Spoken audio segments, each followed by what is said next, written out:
Hi friends, ನಮಸ್ತೆ ಎಲ್ರಿಗೂ. ನಾನಿವತ್ತು ಕಡಲೆಕಾಳು ಮತ್ತು ತೊಂಡೆಕಾಯಿ ಹಾಕಿ ಮಸಾಲ ಸಾಂಬಾರು ಮಾಡ್ತಿದ್ದೀನಿ. ಮಾಡೋದು ಹೇಗೆ ಅಂತ ನೋಡೋಣ.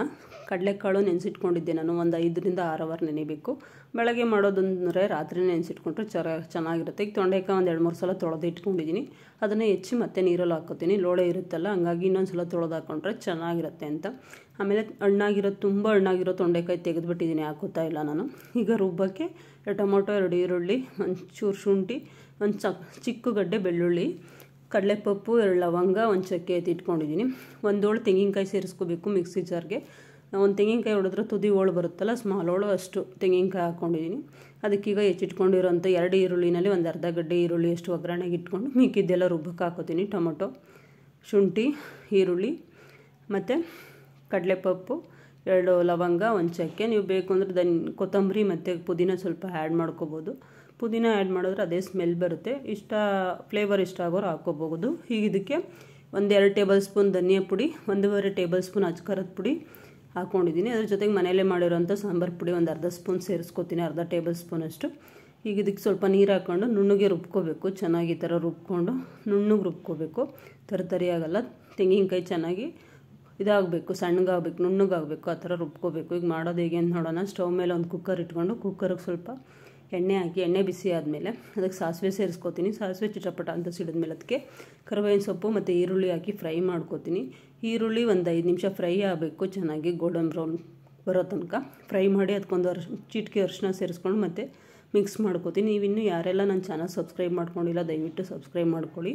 ಹಾಗೆ ಈ ವಿಡಿಯೋಗೆ ಒಂದು ಲೈಕ್ ಕೊಡಿ, ನಿಮ್ಮ ಫ್ರೆಂಡ್ಸ್ಗೆಲ್ಲ ಶೇರ್ ಮಾಡಿ, ಎಲ್ರಿಗೂ ಹೆಲ್ಪ್ ಆಗಲಿ.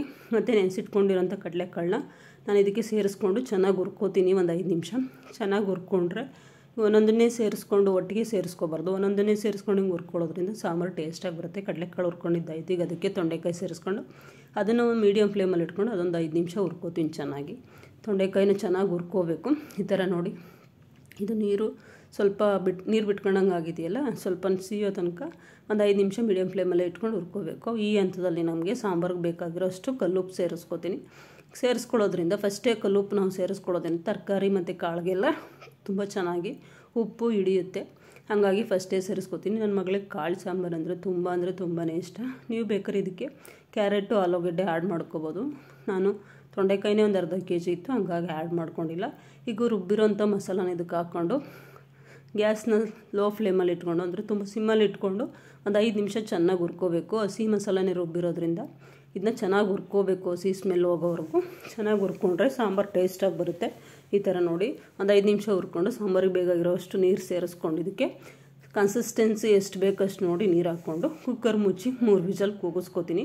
ನೀವು ಒಂದು ಸಲ ಮಾಡಿ ಸಾಂಬಾರು ಹೇಗಿತ್ತು ಅಂತ ಟೇಸ್ಟ್ ನೋಡಿ ನನಗೆ ಕಮೆಂಟ್ ಮೂಲಕ ತಿಳಿಸಿ. 3 ವಿಷಲ್ ಆದಮೇಲೆ ತೋರಿಸ್ತೀನಿ ನೋಡಿ, ಸಾಂಬಾರು ರೆಡಿಯಾಗಿದೆ. ಈ ಥರ ಸಾಂಬಾರು ಮಾಡಿದ್ರೆ ಇದು ಬಿಸಿ ಬಿಸಿ ಮಸಾಲೆ ಸಾಂಬಾರು, ಯಾವಾಗಲೂ ಬಿಸಿ ಬಿಸಿಯಾಗಿ ಮುದ್ದೆ ಜೊತೆಗೆ ಚೆನ್ನಾಗಿರುತ್ತೆ. ನೀವು ಮಾಡಿ ತಿಂದು ನೋಡಿ ಹೇಗಿತ್ತು ಅಂತ ಕಮೆಂಟ್ ಮೂಲಕ ನಂಗೆ ತಿಳಿಸಿ. ನೋಡಿ, ನಾನು ಬಿಸಿ ಬಿಸಿ ಮುದ್ದೆ ಜೊತೆಗೆ ಸಾಂಬಾರು ಸರ್ವ್ ಮಾಡ್ಕೋತಿದ್ದೀನಿ.